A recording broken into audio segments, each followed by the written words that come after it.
안녕하세요. 저는 이제 결혼 3년 차의 29살 여자입니다.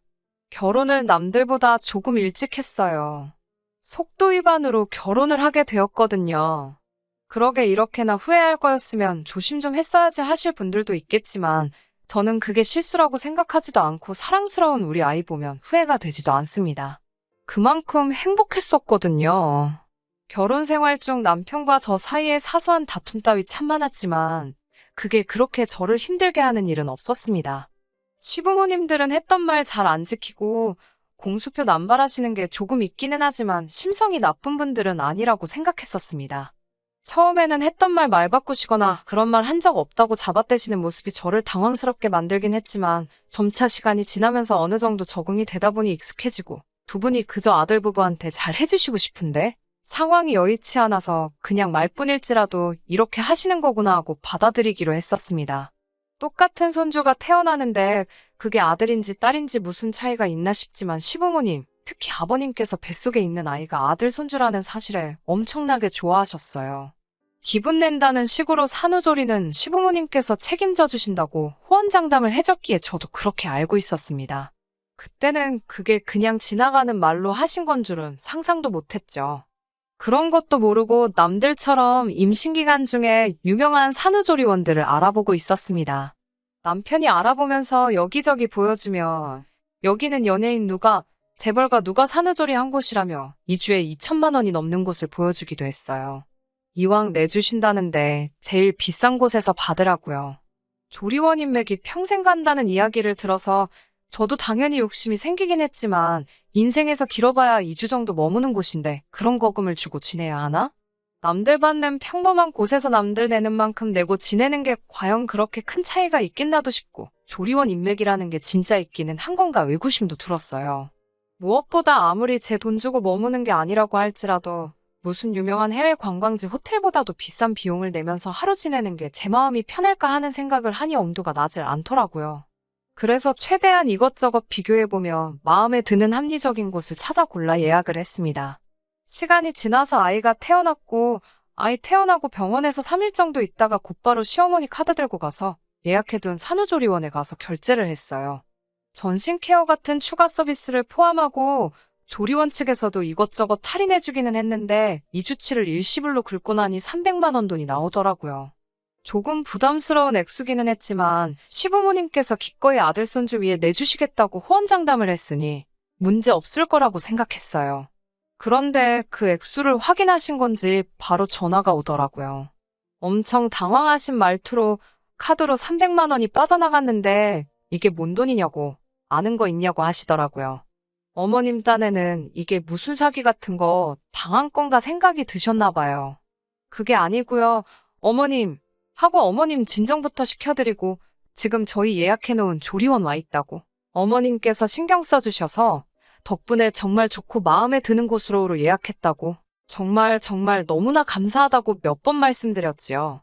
그런데 이게 조리원 결제대금이라는 걸 인지하자마자 어머님은 목소리부터 바뀌더니 저보고 정신머리가 있는 거냐고 하면서 욕을 하기 시작했습니다. 조리원 비용이 뭐가 그렇게 비싸냐고 이게 무슨 돈이 이렇게나 나오냐며 너 진짜로 조리원 온 거 맞냐고 다급한 말투로 계속 저를 다그치시더라고요. 어머님께 요즘 조리원 비용치고는 평범하게 나온 거라고 설명드리고 싶었는데 이미 그 말을 꺼내기도 전에 전화로 이게 뭔데 그렇게 비싸냐고 요즘 애들 돈에 이렇게 개념이 없어서 쓰겠냐고 성질을 부리시더라고요. 자기 때는 산후조리 같은 건 있지도 않았던 건데 이제 처음 시작하는 신혼부부가 벌써부터 이렇게 사치를 부리면 앞으로가 안 봐도 뻔하다고 하시면서 혼자서 중얼중얼 하시더라고요. 해주신다고 해서 한 거고 부담드리지 않기 위해서 더 비싼 곳들 포기하고 최대한 저렴하고 좋은 곳 발품 팔아가며 찾아서 한 건데 그런데도 이렇게 욕을 먹고 있으니 살짝 어이도 없고 할 말도 없었습니다. 평소에도 뭐 해주시겠다 공수표 남발하셨는데 이번에는 다른 것도 아니고 아이가 태어나는 거니 설마 이번에도 거짓말 하시겠어? 하는 생각을 했었거든요. 뭐 달리 드릴 말도 없고 해서 그냥 가만히 조용하게 있었더니 어머님이 얼른 환불받고 자기 집으로 오라고 하셨습니다. 산후조리 그거 반값에 본인이 해주신다고 돈 그런 데다 버리지 말고 자기한테 그 밥만 줘도 조리원 뺨치게 도와주겠다고 하시더라고요. 아니, 산후조리비 본인이 해주신다고 했으면서 본인이 해줄 테니 돈을 내놓으라는 건 또 무슨 소리며. 그리고 솔직히 아무리 정말 정성을 다해 저를 돌봐주신다고 한들 산후조리를 세상 어느 며느리가 시댁에서 받고 싶겠어요? 어머님께는 이 조리원 예약한 지도 벌써 반년이 넘어가고 그렇게 저희가 단순 변심으로 환불 요청을 할 수도 없다고 예약금 걸어놓은 것도 있고 공실라면 이쪽에도 손해기 때문에 깐깐하다고 아무래도 환불은 안 될 것 같다고 말씀드렸지요. 그러니까 또 저랑 통화 중인 건 안중에도 없으신지 혼잣말로 계속 중얼거리시더라고요. 아무래도 며느리를 잘못 들인 것 같다는 둥 아들 낳아준다고 칭찬해줬더니 기구만장해진 건가? 이러면서요. 제가 어머님한테 무슨 말씀을 하시는 거냐고 물었는데도 제 질문은 듣는 둥 마는 둥 계속 혼자서 이 상황 저 상황 말도 안 되는 상상을 해가면서 제가 마치 정신 빠진 며느리고 우리 아들은 여자복도 없다느니 하면서 저를 완전 이상한 사람으로 만들어 드라마를 쓰고 계시더라고요. 어이가 없어서 가만히 있는데 보호자로 따라 나온 친정엄마가 제가 전화통화하면서 표정이 굳어있는 걸 보니 옆에서 저를 쿡쿡 찌르시면서 무슨 일이냐고 계속 물어보시고 계셨어요. 그런데 통화가 계속되면서 원성이 높아지니 전화기 너머로 소리가 조금 새어나갔는지 친정엄마도 시어머니가 지금 전화기 너머로 조리원 비용이 너무 많다고 저를 나무라고 있는 상황을 다 알게 되셨습니다. 어머니가 통화하고 있는 제 전화기 뺏어가지고 사부인 내 딸 산후조리비는 내가 할 테니 환불을 받으라던지 정신 빠진 며느리라는 그런 말씀은 이제 그만하시죠 하고 말하셨어요. 막상 어머님도 대화 상대가 저에서 사돈인 친정엄마로 넘어가니 불편하기는 했었는가 봐요. 그런 게 아니고 그런 게 아니라 이러면서 현재 상황을 변명을 하시다가 그러면 일주일은 시어머니가 일주일은 친정엄마가 하는 식으로 서로 반반씩 부담하는 게 어떻겠냐고 제안을 하시더라고요.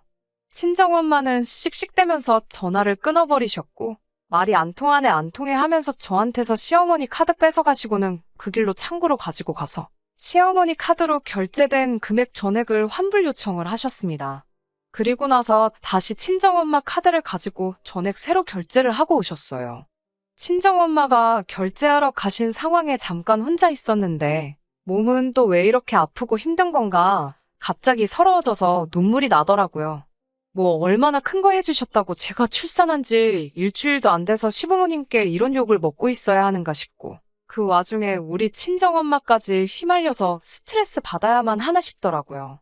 결제 마치고 오신 엄마가 울고 있는 저를 보고 들어와서 위로해 주셨는데 서러운 건 여전했어요. 퇴근하고 조리원으로 온 남편을 보니까 낮에 있던 일이 생각나서 열불이 나더라고요. 남편은 여기 예약한 지가 벌써 반년 가까이 되었는데 그때까지 얼마 정도 나가는지 미리 시부모님께 말 한마디 한 적 없었냐고요. 미리 얼마 정도 된다 말 한마디라도 해드렸으면 비싸면 비싸다. 더 싼 곳이 있는지 한번 찾아봐라 등등 생각해두신 예산에 맞춰서 의견 조율을 했었다면 오늘일 같은 건 일어나지도 않을 일 아니냐고 따졌어요. 그리고 300만 원짜리 산후조리원을 가도 이 정도인데 남편 말대로 제가 연예인들이나 강남 사모님들 간다는 2주에 몇 천만 원 하는 곳으로 갔으면 아주 산후조리고 뭐고 피바람이 불었겠다고 차라리 그때 그런 곳에서 받으란 말을 하지나 말지. 왜 너까지 시부모님 마냥 공수표를 날렸냐고 한마디 했어요. 그리고 어머님은 대체 왜 그러신 거냐고 누가 해달란 것도 아니고 본인들께서 해주시겠다고 반년 동안 그렇게 생색을 냈으면서 결국 돈 때문에 친정엄마 앞에서 창피하게 이게 무슨 일이냐고요. 친정부모님이 시댁에서 제가 이런 푸대접 받고 지낸다는 거 알리고 싶어서 그런 거냐고요. 시댁 형편이 넉넉한 편이 아니라는 건 이미 알고 있었지만 노후 준비도 다 되어 있으시고 살고 계시는 곳도 대출 하나도 남아있지 않고 자가로 살고 계십니다. 사실 요즘 같은 세상에 그 정도면 중산층 아닌가요? 아버님 은퇴하시면서 가계 수입이 줄긴 했다지만 연금 받으며 생활하고 계시고 어머님도 일을 하고 계시니 생활비도 모자라지도 않아요. 그런데도 저희 결혼할 때부터 양가에서 지출해야 하는 비용 문제로 이런저런 말들이 많았었거든요. 결혼할 때 양가에서 지원금을 5천씩 똑같이 받았습니다. 남편보다 제가 모아놓은 돈이 훨씬 많아서 제가 7천을 가져왔고 남편이 3천을 가져왔어요. 결혼 비용에서 제가 훨씬 더 많은 돈을 지출하게 되었지만 크게 신경 쓰지 않았습니다. 왜냐하면 저는 출산 예정일 3개월 전부터 회사를 그만둘 계획이었고 아이가 어느 정도 자랄 때까지는 육아에 집중하려고 했었거든요. 그러면 남편 혼자 한동안 외벌이를 하게 될 테니 당장 제가 결혼할 때 더 많은 비용을 낸다고 하더라도 오히려 그러는 편이 더 균형이 맞는 게 아닌가 하는 생각을 했었거든요. 아무튼 그때도 사실 친정엄마께서는 그래도 자식 결혼하는 건데 사돈이 조금 짜신 것 같다며 실망하신 눈치였어요. 이제 새 출발하는 아이들의 결혼하고 얼마 안 있어서 아이도 태어날 텐데 대출 끼고 집 구하게 하는 건 아니지 않냐며 상황이 되면 좀 더 도와주실 수 있는 부분이 아니냐 하셨었거든요. 그리고 친정 부모님이 여력이 되시는 만큼 돈을 더 해주시겠다고 했는데 저는 남편과 제가 모아둔 돈이 차이가 있다고 할지라도 결혼지원금에서 양가 부모님이 내주시는 부분은 차이가 있으면 아무리 제가 출산 후 육아에 집중하는 전업주부가 된다고 해도 남편이 기가 죽지는 않을까. 그리고 우리 쪽에서만 결혼 비용으로 더 큰 돈을 지출한다면 불공평한 결혼을 했다는 생각을 갖고 살게 되지는 않을까 걱정이 돼서 제가 거절했었습니다. 우리끼리도 할 수 있다고 말이에요. 조리원 사건 이후로는 제가 상처받은 게 크기는 했지만 그렇다고 돈 300만 원 때문에 시댁하고 연을 끊는다거나 하지는 않았습니다. 아이 태어나기 전 배부를 때도 시간 날 때마다 가서 인사드리고 출산 앞두고 회사 그만두었을 때는 일주일에 한 번씩은 꼭 전화드려서 안부도 물었어요. 출산 후에도 마음 상하게 한 그 일 최대한 잊어버리려 노력하고 아이 때문에 자주 찾아뵙지는 않았지만 전화를 자주 드렸습니다. 그런데 코로나 터지고부터는 아무래도 찾아뵙는 일이 더 힘들어지더라고요. 그래서 자연스럽게 시댁하고는 조금 거리를 두고 지내게 되었습니다. 친정에도 전화만 드리고 찾아뵙지는 않았으니 친정에만 집중하고 시가를 무시한 것도 아니에요. 평소에 시부모님께서 저희들에게 공수표를 남발하시기는 했지만 약간 실제로 그렇게 해주실 수 있을 것 같은 것들만 하셨었거든요.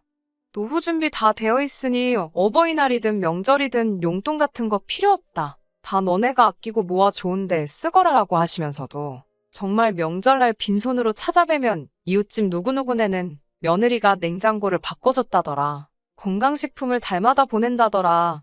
뭐 이런 식으로 말을 꺼내신다던가 그런 사소한 것들이요.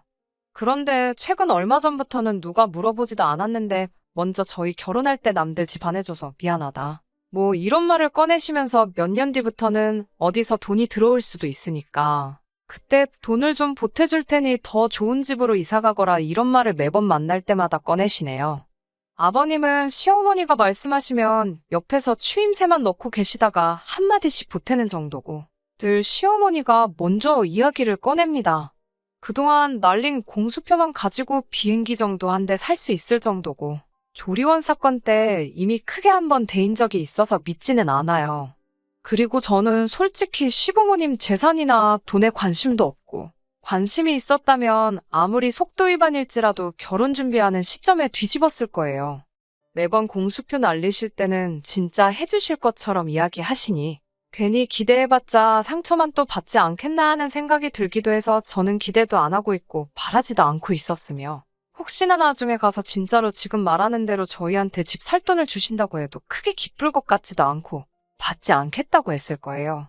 더 큰 집이나 좋은 집이 욕심이 났었다면 친정에서 해준다고 할 때 그걸 받았으면 받았지. 이제 와서 큰 돈을 조건 없이 주신다고 하니 아무리 지금 남편이 외벌이하면서 대출금 갚으며 허리띠 졸라매고 살고 있지만 지금 상태가 마음 편하고 좋습니다. 저만 그런 게 아니라 남편도 똑같이 우리 힘으로 사는 게 더 좋고 부모님 재산 갉아먹으며 살고 싶지는 않다고 하는 걸 보니 저랑 비슷한 생각인 것 같고요. 처음 이 이야기를 꺼내셨을 때는 그냥 저희가 거리 두고 지내서 그런가 보다 싶었는데 이젠 뭐 제 얼굴 볼 때마다 몇 번이고 그 이야기 꺼내시고 뜬금없이 전화하셔서는 전화로도 같은 이야기만 하고 전화 끊으시는데 아주 귀에 딱지가 내려앉을 정도더라고요. 듣기 좋은 노래도 한두 번이지 두 번, 세 번, 10번이고 계속 같은 이야기를 반복해서 들으니 부담스러웠습니다. 그리고 얼마 전이 어머님 생신이라서 아이는 친정어머니에게 맡기고 찾아뵈었어요. 이번에도 어김없이 몇 년 뒤에 돈 들어오면 그 돈으로 제일 먼저 저희 집부터 해주시겠다고 그 이야기를 꺼내시더라고요. 그래서 단호하게 어머님께 집값은 안 보태주셔도 괜찮다고 말씀드렸죠. 그랬더니 니들이 무슨 돈이 있다고 준다는 돈을 거절하니? 하면서 또 몇 년 뒤에 돈 들어올 게 얼마고 그 돈으로 너네 집을 해줘도 본인들 수중에 얼마가 남고 꽤나 구체적으로 이야기를 하시더라고요. 그래서 솔직하게 자꾸 그런 말씀 하시는 거 부담스럽다고 말씀드렸습니다. 애초에 돈 받을 거 생각하고 결혼했으면 남편하고 결혼하지도 않았을 거라고. 그 돈은 두 분 노후 자금에 쓰시는 게 더 좋을 것 같다고 단호하게 말씀드렸습니다. 그랬더니 어머님은 제가 무슨 결혼할 때 시댁에서 집 안 해줘서 앙심품은 거지근성 며느리 취급을 하기 시작하더라고요. 조리원 때 이야기를 꺼내더니 그때 이후로 도통 찾아오지도 않고 제가 시댁이 돈이 없다고 무시를 하고 있었다고 하더라고요. 어이가 없었어요. 자주 찾아뵙지 않은 건 사실이지만 그건 조리원 사건 때문에 마음 상해서 일부러 거리를 두고 지낸 게 아니고 코로나 때문이고 시댁에 방문 안 한 만큼 친정에도 똑같이 안 갔거든요. 그리고 그 돈을 제가 달라고 한 적도 없고 결혼할 때도 양가 지원금에 대해서 정말 단 한마디 말도 꺼낸 적 없었는데 갑자기 제가 시댁이 돈이 없다고 무시를 하니 어쩌니 하시니 참 어이가 없더라고요. 조리원 일은 일부일 뿐이고 결혼 전부터 여태까지 참아왔던 게 한 번에 다 터져나왔어요. 시어머니께 단도직입적으로 말했습니다. 그러면 어머님은 제가 받을 게 있어야만 시댁에 잘하는 속물이라 생각하시는 거냐? 여태껏 해주신 거 없어도 이렇게 잘하고 있는 저희를 왜 나쁜 사람 만드시는 거냐고 한마디 했죠. 그러니까 어머님이 이번에는 어느 집 며느리는 해외여행도 보내주고 뭘 해줬다더라, 이런다더라 저런다더라 저랑 비교질을 하면서 성질을 부리시더라고요. 아버님도 대놓고 내색은 안 하지만 어머님 말씀 거들면서 자기 아는 누구누구네는 차도 외제차 멋들어진 걸로 바꿔줬다더라 또 추임새를 넣고 계셨고요. 없던 일 지원해서 저를 거지근성 가득한 며느리로 만드는 가운데 다른 집 며느리들이랑 비교까지 하고 있으니 더 참을 수가 없더라고요. 그래서 그냥 에라 모르겠다 하고 저도 속에 없는 이야기까지 꺼내서 터뜨려버렸습니다. 그 집 며느리들은 시댁에서 집 해줬는가 보죠. 저희도 그럼 집 지금 해주시라고. 그러면 저희가 차도 바꿔드리고 냉장고도 바꿔드리고 이것저것 다 해드린다고요. 그리고 지나간 이야기지만 그동안 조리원이며 기타 등등 공수표 날리신 것도 전부 다 해달라고요. 몇 년 뒤에 주실 거면 줄 수 있을 때 말씀하시라고. 어머님이야말로 진짜로 줄지 안 줄지도 모르는 걸 미끼 삼아 그동안 저희한테 효도받으려는 속셈 아니냐고. 어차피 지금 당장 돈 나가는 거 없으니까 그때까지 저희 보고 알아서 잘 하라는 말씀이신가요? 그거야말로 진짜 속물인 거 아닌가요? 하고 한마디 했습니다. 그리고 원래는 받을 생각 없었는데 어차피 거지근성 며느리 된 김에 주신다고 한 건 받아야겠다고 몇 년 뒤에 그 돈 생기면 그때 연락하시라고 했어요. 어머님이 원하시는 대로 받은 만큼 효도하는 며느리 되겠다고요. 그 돈 주시기 전까지는 저희도 받은 게 없으니 효도는 못하겠고 다음에 또 찾아뵙는 건 그 돈 받고 나서가 되겠네요 하고 말하고 남편 데리고 나와 집으로 그냥 돌아왔습니다. 그리고 그 뒤로는 시부모님도 저한테 질린 건지 연락 한 번 없고요. 남편하고는 따로 연락을 하는지 모르겠지만 물어보면 자기한테도 그 어떤 연락도 하지 않으신다고 하네요. 남편은 중간에서 사실 아무 잘못도 없는데 새우등 터진 게 아닌가 하는 생각에 남편 보면 가끔 안쓰럽고 마음이 안 좋을 때도 있습니다. 저희는 사실 시부모님 연락을 기다리고 있어요. 뭐 안 주셔도 되고 바라지도 않아요. 그냥 저희 진심만 알아주시면 좋겠는데 계속 끝까지 자기들이 아무것도 못해줘서 저희가 효도를 안 한다는 자격지심 속에 살고 계신다면 저희도 억지로 기분 맞춰서 해드리는 효도를 해드릴 수 없고 그 효도 받으시는 시부모님 마음도 만족스럽지 않을 거란 생각에 두 분 생각이 바뀌기만을 기다리며 이렇게 계속 거리를 두고 지내게 되겠지요. 언젠가는 두 분이 저희의 진심을 알아주실 거라 믿으면서 이렇게 오늘도 시부모님의 연락을 기다리며 사연 줄이도록 하겠습니다. 끝까지 들어주셔서 감사합니다. 오늘의 사연은 여기까지입니다. 구독과 좋아요, 알람 설정 부탁드리고 더 좋은 사연으로 다시 찾아뵙겠습니다. 감사합니다.